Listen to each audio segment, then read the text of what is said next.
3 मार्च 2026 रोजी लागणार आहे वर्षातील पहिले पूर्ण चंद्रग्रहण.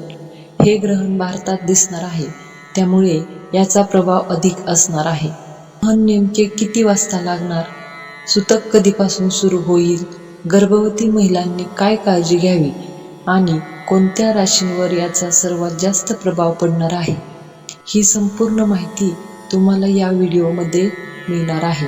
म्हणून हा व्हिडिओ शेवटपर्यंत नक्की पहा. हे ग्रहण 3 मार्च 2026 रोजी सुरू होणार आहे. हे वर्षातील पहिले चंद्रग्रहण असून ते पूर्ण चंद्रग्रहण असेल. हे ग्रहण भारतात दिसणार आहे आणि त्यामुळे त्याचा प्रभाव हा जास्त राहणार आहे. होळीच्या दुसऱ्याच दिवशी म्हणजे 3 मार्च रोजी हे चंद्रग्रहण असणार आहे. याच दिवशी फाल्गुन महिन्यातील पौर्णिमा तिथी देखील आहे. हे चंद्रग्रहण भारतामध्ये दिसणार असल्याने सूतक काळाच्या नियमांचं पालन करावे लागणार आहे. हे यंदाचे पहिले खग्रास चंद्रग्रहण असणार आहे. तर या ग्रहणाचा कालावधी 3 मार्च रोजी दुपारी 3:20 पासून ते संध्याकाळी 6:47 पर्यंत राहील. या चंद्रग्रहणाचा सूतक काळ 6:20 पासून सुरू होणार असून ग्रहण मोक्षापर्यंत म्हणजेच संध्याकाळी 6:48 पर्यंत या ग्रहणाचा वेध पाळावा लागणार आहे. आणि या चंद्रग्रहणाच्या वेध काळामध्ये लहान मुले, वृद्ध लोक, अशक्त, रोगी आणि गर्भवती महिलांनी दुपारी 2:15 पासून ते ग्रहण संपेपर्यंत म्हणजेच संध्याकाळी 6:48 पर्यंत हा वेधकाळ पाळायचा आहे. ग्रहणाच्या मुख्य वेधकाळामध्ये भोजन आणि जलपान करू नये. गर्भवती महिलांनी या काळामध्ये काही विशेष काळजी घेतली पाहिजे. त्यामध्ये ग्रहणाच्या वेळी घराबाहेर पडू नये. धारदार वस्तू जसे की चाकू, कात्री, सुई यांचा वापर करू नये आणि त्यांना स्पर्शही करू नये.